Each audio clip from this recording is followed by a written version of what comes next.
Hello everyone. I hope आप लोग मजे में हो और बहुत सारा क्वेश्चन सॉल्व कर रहे हो। चलो, I am really going to introduce you to a very different concept. If you have not done it, you are really going to enjoy it, and if you have done it, you will largely relate with it. So let's start. Question में actually different क्या है? देखो, अभी तक हमने momentum निकाला है, we have calculated momentum for solid body, but what if we have to calculate momentum for fluid? I mean for water, for air, how we deal with it? And अगर तुमसे कोई बोलता है कि हमारे पास एक स्प्रे जेट है, इस वाटर को किसी भी वॉल पे ड्रॉप करवा रहे हो, ऐसे मार रहा है, ठीक है, जेट से। So if you are allowing water with high velocity to fall upon the wall, या फिर सपोज कर लो यहाँ पे तुम खड़े हो, तो तुम्हें पता है कि तुम्हारे ऊपर बहुत large amount of force feel होगा, डन है। And that force feeling is because ये वाटर सर्टेन वेलोसिटी से आकर हिट किया, और जैसे ही वॉल को हिट किया उसकी स्पीड कांटेक्ट में आने की वजह से जीरो हुआ है। So change in momentum has happened, and because of that change in momentum, you are feeling the force, done it. But actually, how to go around the calculation, how to calculate initial momentum, final momentum, then take the change and calculate the force? So we will be solving two questions in this session, and both will be focused on calculating momentum and momentum change of fluid. ठीक है, चलो start करते हैं, बहुत interesting है, let's do it. हमारे question में क्या दिया हुआ है? Water flows through a tube assembly as shown in the figure, ठीक है। Speed of flow marked as v and 2v। इस डायरेक्शन में v 2v, you can see the diagram, right? So diagram से हमें ऐसा लग रहा है कि यहाँ पे पानी ऐसे चला चला, यहाँ तक उसकी स्पीड में कोई चेंज नहीं हुआ, v से जा रहा है common. At this point something is happening. Why something is happening? I mean, pipe is there in two directions, so water is getting divided into two parts, and hence velocity is different. इस direction में velocity दिया हुआ है v, इस direction में velocity दिया है 2v. So we are asked, what is the force applied by the water flow on the tube? So force water flow क्यों apply करेगा और कहाँ apply करेगा? At the point where momentum change is occurring, right? So that is occurring at this point. इस point को आप O मान लो, ठीक है? So O is the point of interest for us. Now the question is how to take mass, I mean mass क्या ले, कैसे calculate करें? सो एक काम करो, जब भी हम फ्लूइड से डील करते हैं ना, we first fix our time interval. So let's talk about, we are we are just starting our stopwatch, t equal to zero पे स्टार्ट किया, ठीक है। And we are reaching up to what time? Delta t time.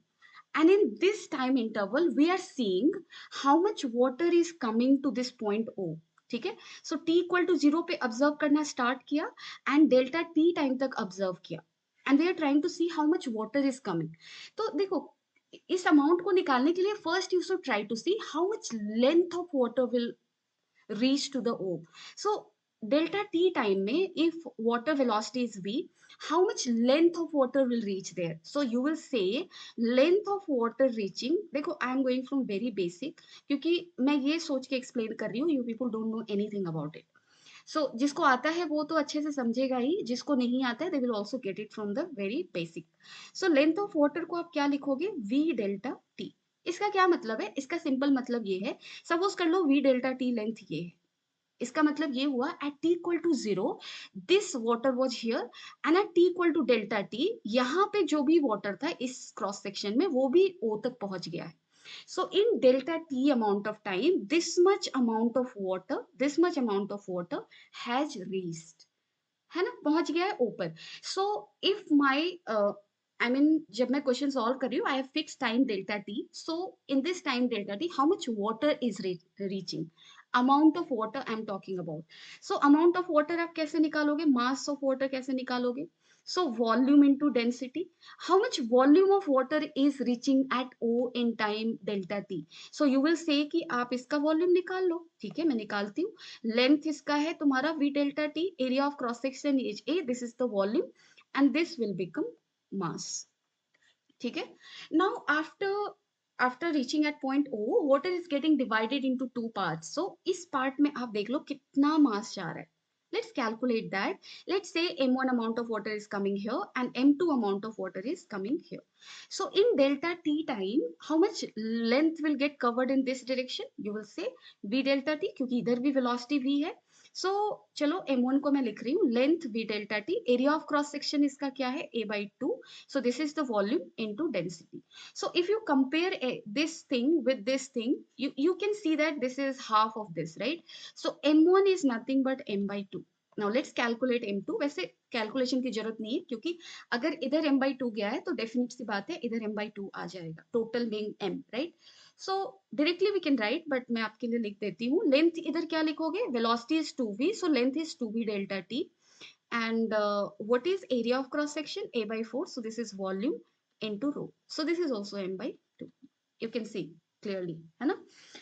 Now why the force will act? So for calculating force, now we need to discuss about two things. We need to discuss about the momentum. ठीक है? So momentum देखो कैसा कैसा है. यहाँ पे initially v velocity से जा रहा है, so initial momentum is along this direction at point O. So let's say this direction is x axis and this direction is y axis. I'm taking O as the origin. ठीक है? So initial momentum in the x direction क्या है? Just when in delta t time m mass of water is reaching, then what is its initial momentum? You will say mvmm. आप लिख दो. लिख दिया मैंने. चलो अब फाइनल मोमेंटम अगर मैं एक्स डायरेक्शन में लिखूं तो फाइनल मोमेंटम इस वाटर के लिए लिखूंगी एंड देन इसके लिए एक्स एक्सिस के along. So mass of water into velocity into x component इसका क्या होगा? cos 60. तो आप लिख दो cos 60. और दोनों ही कंपोनेंट देखो इधर है momentum, so this is p1, this is p2. और p1 p2 का कंपोनेंट दोनों ही प्लस एक्स डायरेक्शन में, right? This is 60 and let's say this is theta. So one is p1 cos 60, another is p2 cos theta, right? So this will be the answer. Now p1 cos 60 मैंने लिखा, p2 क्या है तुम्हारा? p2 है mass by mass into velocity.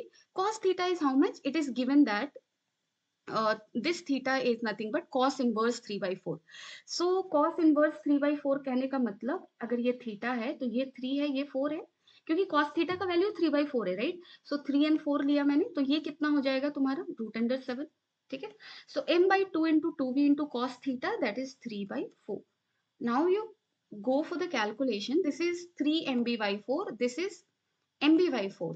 So mb/4 plus mb/4, yani sorry 3 mb/4, so we are getting what? 4 mb/4, and that is mv. Yani ki in x direction initial and final momentums are same. What does it say? It says that no force will act along x axis. ठीक है? X axis के along कोई भी force नहीं लगने वाला है, क्योंकि फोर्स होता है rate of change of momentum, and since momentum change is zero, this force is going to be zero. So F x is zero, right? ये हमें मिल गया. चलो अब चेक करते हैं वाई डायरेक्शन में फोर्स लगेगा या नहीं लगेगा. So let's talk about the momentum in the Y direction. Initially water has no momentum in the Y direction, so P initial is zero. चलो मैंने लिख दिया P initial is zero. Now let's talk about P final. क्या लिखोगे बताओ? इसका momentum इस तरफ mv है, so what will be its y component? y component will be mv sin 60. sin 60 is how much? √3/2 plus plus और minus, let's see. सो इसका component upward direction में है. its momentum in this direction is how much? m/2, sorry m/2 लिखना था मुझे, m/2 into 2v. ठीक है? And its component along y direction will be towards downward y, right? So यहाँ पे प्लस की जगह मुझे क्या लिखना चाहिए? मुझे लिखना चाहिए माइनस. तो मैंने माइनस किया m/2 into 2v into sin theta. sin theta क्या होगा? देखो ये 3 था, ये 4 था, ये √7, ये है theta. So sin theta is √7/4. अब आप इसको सॉल्व करो. pf कितना जा रहा है बताओ? pf जा रहा है, mv का वैल्यू आप कॉमन ले लो. mv, ये 2 से कैंसिल होगा, right? So this is okay, m/2 into 2v I have done, and here m/2 into v I have done. So I have written everything correct, right? चलो, so mv into √3/4 minus mv into √7/4, तो √7/4 कर दिया मैंने, अब देखो √3/4 is less than √7/4, ये ideally negative आएगा, सो इसको मैं नेगेटिव करके ही लिखती हूँ। कितना लिखूं मैं बताओ? बोलो मैम, लिख दो जो आपने लाया है आंसर, सेम ही होगा है ना। सो मैं लिख देती हूँ -mv √7 - √3/4। What does it say? Simple. ये है तुम्हारा फाइनल मोमेंटम। चलो चेंज इन मोमेंटम निकालते। Change in momentum along Y axis क्या होगा? p final minus p initial. P initial is 0, so that will be equal to p final, and this is minus mv √7 - √3/4, right? So this is the change in momentum of water, right? So what is the force acting on water? So force acting on water in the y direction you will write as delta p by delta t. अब delta p को आप लिखो कितना है, m को चलो break करते हैं, m हमारा कितना था? v rho a delta t, right? So I'm going to write that v rho a delta t into v, है ना, इंटू क्या लिखूं बताओ? इंटू हमारा कितना आया था? √7 - √3, सो आप यहाँ पे लिख दो √7 - √3 divided by 4 divided by delta t. So what is going to be the force? Force will be rho a v का square √7 - √3/4 with negative sign. Negative sign था ना? This is the force acting on water. So on water, force is acting along negative y direction, right? Because this is change in momentum of water, right? So what will be the force acting on tube? Tube पे force क्या लगेगा? इस same amount of लगेगा but in the opposite sense. So force on tube will be rho a v का square √7 - √3/4। I hope you have understood this question. Let's solve another question, काफी interesting है। एंड ये question हो जाएगा अगर आपने प्रीवियस वन को सही से समझा है तो। So there is a man running along a road with speed u. So this person is running along the road, कितने स्पीड से दौड़ रहा है? u स्पीड से दौड़ रहा है। And on his chest there is a paper of mass m and area s. सो इस पेपर का मास m है और इसका area of cross section a है। I mean it's area is a. There is a wind blowing against the man, so wind ऐसे blow कर रहा है, ये पर्सन इधर की तरफ भाग रहा है और विंड ऐसे ब्लो करके आ रहा है and at a speed v। और इसकी स्पीड कितनी है तुम्हारी? इसकी स्पीड है v। Density of air is given rho. Assume that air molecules after striking the paper come to rest relative to the man. अब क्वेश्चन में ये कह रहा है कि molecule after striking the paper is coming to rest relative to the man. Always remember. So collision के बाद क्या हो रहा है? यानी कि ये जो हवा है, यहाँ पे पर्सन के चेस्ट में पेपर है, ये जो हवा है दौड़ के आया और ये इस पर्सन के इस पेपर के रिस्पेक्ट में रेस्ट में आया है, जो कि आगे की तरफ जा रहा है कितने स्पीड से? u स्पीड से। तो relatively it is coming in rest. We need to highlight this statement. ठीक है। find the minimum coefficient of friction between paper and chase so that paper does not fall. Now what should be the friction coefficient जिससे कि paper गिरे ना?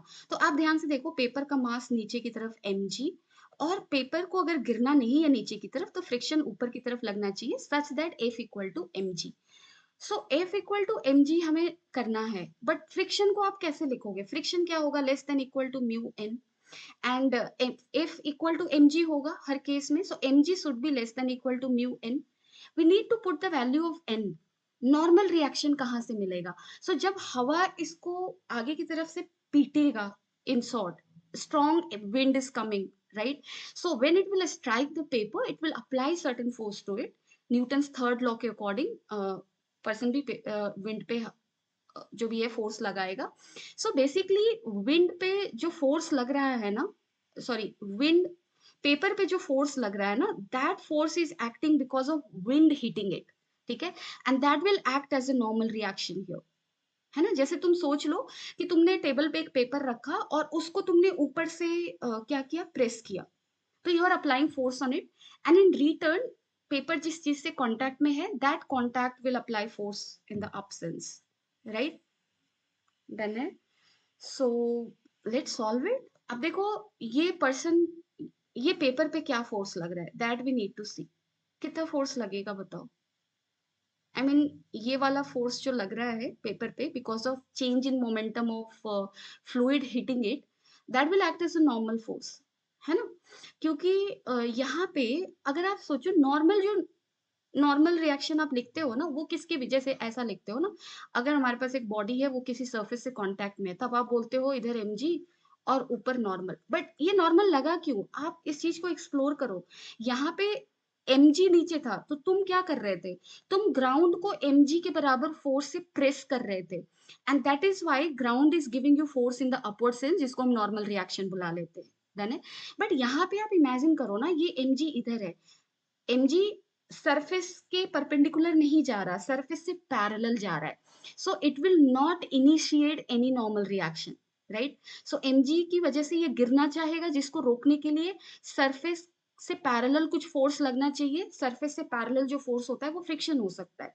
So friction can stop this paper from falling down. तो normal reaction कहाँ से आएगा? आप imagine करो कि आपके चेस्ट पे पेपर रखा हुआ है, कैन यू थिंक कि हमारा जो चेस्ट है वो पेपर पे परपेंडिकुलर डायरेक्शन में फोर्स लगा पा रहा है? नहीं, कोई ट्रिगर नहीं है। Done?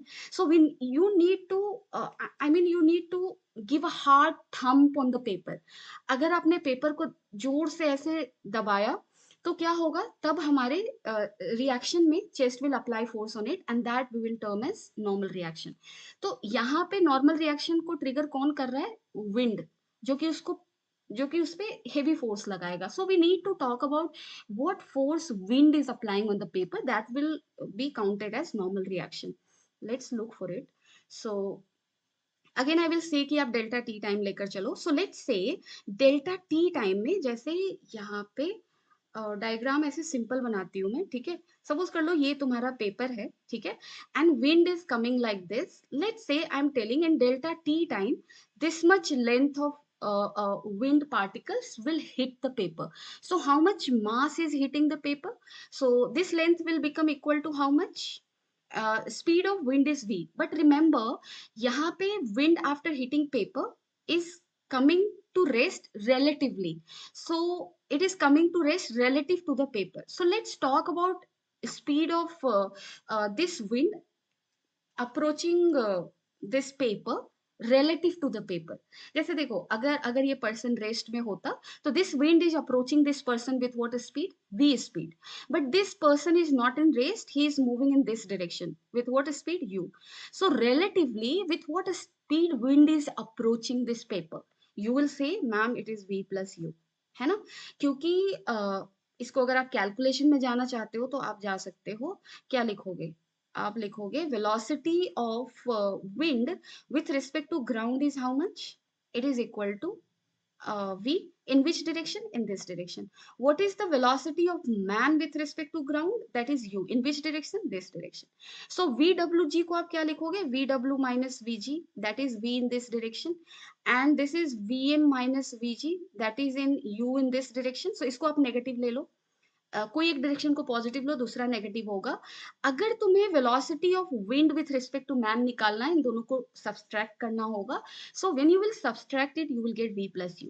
So relatively, it is striking paper with velocity v plus u. So in delta t amount of time, this much length relatively will get covered of the fluid. And so how much mass? उससे भी पहले आप volume निकाल लो। So on how much area this wind is hitting? on this much area. So area is what? S. Done है? So this much volume of fluid, volume of air will hit the paper in time delta t. What mass? Multiply it with density. ठीक है? So this much mass is hitting. अब देखो इस मास का initial momentum आप निकाल लो, किसके respect में? सब कुछ रिलेटिव कर रहे हैं हम with respect to the paper. So relative initial momentum क्या लिखोगे आप? Mass into initial velocity with respect to the paper, that is v plus u. ठीक है? So this is initial momentum, and final momentum relative to the paper क्या है? Zero. That is given in the question. So what is the change in momentum? अब आप change in momentum की बात कर लो। So change in momentum is p final minus p initial. So that is minus of how much? v plus u s rho delta t. ठीक है? So you will write v plus u s rho delta t, this is mass, into velocity again v plus u. So you will be writing here minus s rho delta t v plus u का square. So what is the force acting? इस paper पे क्या force लगा, that you will write as delta P by delta t, so that will give you as rho v plus u का square. This force is negative and it means what, negative direction हमने किसे लिया था, इस direction को negative लिया था. So on air particles force is acting in this sense of this value, and because of that relatively those wind particles are coming to rest on the paper. ठीक है. Now what will be the force acting on the paper? Just opposite of it, done, of same value. So S rho V plus U ka square. So if this is the force, what will be, what will be the normal reaction? This is the normal acting on the paper, right? अब आप देखो यहाँ पे चले जाओ, friction हमारा क्या था, friction was less than equal to mu n and friction has to be equal to mg. So friction was less than equal to mu n, and for paper to not fall, F is equal to mg, mg less than equal to mu n कर लो आप. So mg less than equal to mu n, n का value क्या है, rho s v plus u का square. So basically rho s v plus u का square is greater than equal to m g. Rho का value क्या है, m g by s, sorry this is mu n, right. Mu को मैंने कहीं miss कर दिया, यहाँ पे म्यू था, राइट. सो यहाँ पे म्यू है, एंड सॉरी सॉरी, देखो कभी कभी स्लिप हो जाता है.